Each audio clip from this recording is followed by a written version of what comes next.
Magandang araw po, welcome po sa aking channel, Nov9 TV. Patalasasan po, meron po ba kayong mga properties na napapabayaan or non-performing assets? Plan nyo yung ibenta, pero wala kayong oras pagbenta nito. Kung ito'y pagkakatiwala nyo po sa amin, tawag lang po kayo sa aking numero, usap po tayo, gawan ko po ng video for free. Yes, libre po. Wala po kayong babayaran. Tutulungan pa namin kayong mabenta ang inyong property. Kami na po bala sa marketing, sa boosting, pati po sa paid advertisements, even sa tripping. Hindi na po kayo mapapagod sa pag-entertain ng mga buyers. Kami na po bala sa lahat. Tawag lang po kayo. Nandito po tayo ngayon sa Amadeo, Cavite, kung saan meron po tayong bagong video presentation. 3 parsela ng lupa na residential lots along the highway. Ito po yung entrada. Gated na rin po ito with concrete fence. Ito po yung entrada. At ito pong concrete road ay may lapad na 5 meters. Kaya kung hanap niyo po yung isang property na malapit sa Tagaytay at paglabas mismo ng gate nitong subdivision ay highway na, ito na po yung hinahanap nyo. Ito po yung nasa mataas na lugar. Ang estimated elevation above sea level ay 1,450 feet. Malayo na rin po ito sa 14 kilometers danger zone ng Taal Volcano. Ito po ang mga available lots. Ito pong 1,508 square meters na lot 277-B, pwede pong hatiin sa dalawa kung sakaling hindi nyo kaya yung buong 1,500. Pero kung meron po kayong 3 magkakapatid na naghahanap ng magkatabing lote, gaya nitong 754 square meters na dalawang magkatabi, then another 758 square meters, yan pong 3 ay available. At meron din pong isang available na 600 plus square meters dito sa site na to. At habang pinagmamasdan niyo po ang kapaligiran, pag-usapan natin ang distance, location at travel time.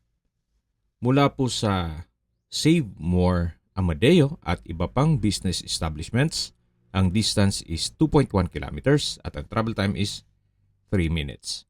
Mula naman po sa South Prime Medical Wellness Center Hospital, ang distance is 3.9 kilometers at ang travel time is 6 minutes.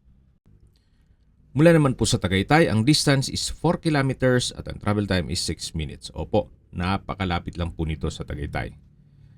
At mula naman po sa East-West Road, ang distance is 5.2 kilometers at ang travel time is 7 minutes. Mula naman po sa Calax, Aguinaldo exit, ang distance is 15 kilometers at ang travel time is 25 minutes.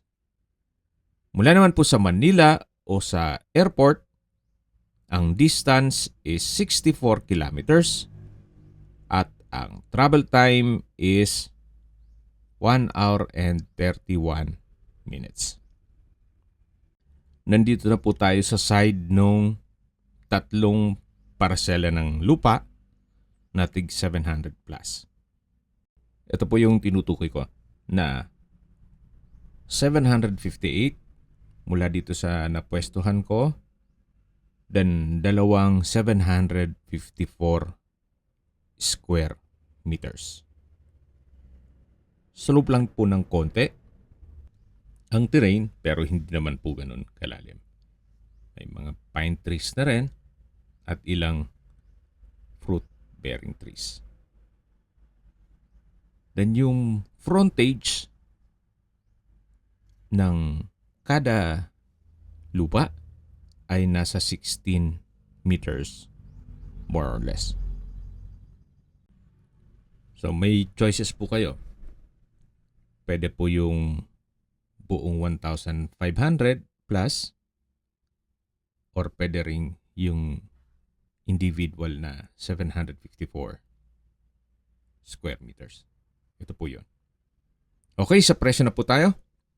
Binibenta po ito ni owner sa halagang 8,500 per square meter. Which is fair deal na rin. Paglabas nyo po dyan sa gate ay mismong highway na. Napakalapit din po nito sa Tagaytay. 4 kilometers ang distance at ang travel time is 6 minutes. Kung may mga katanungan po kayo o gusto magpaset ng tripping dito sa mga residential lots, tawag lang po kayo sa aking numero. Sa mga kababayan naman natin nasa ibang bansa, meron po akong WhatsApp, Viber, Telegram at Signal. Same number lang po, 0917-316-3399. Sa mga nagtatanong naman po ng aming Facebook, meron po aming Facebook page na Nov9TV at Facebook Real Video. Meron din pong TikTok at Instagram. May ibang YouTube channel po kami, the Nov9TV channel, Nov9TV Listings, Nov9TV On The Spot, Nov9TV Updates, at Nov9TV House Rental. Sana po naibigyan nyo ang video presentation. Paki-like and subscribe na lang po sa aking channel para ma-update din po kayo sa aking future listings. Kung sakali po hanap nyo yung mas malaking sukat ng lupa, meron din po kami ibang listings na pwede nyong pagpilian. Huwag po kayong mag-atubiling tumawag sa amin.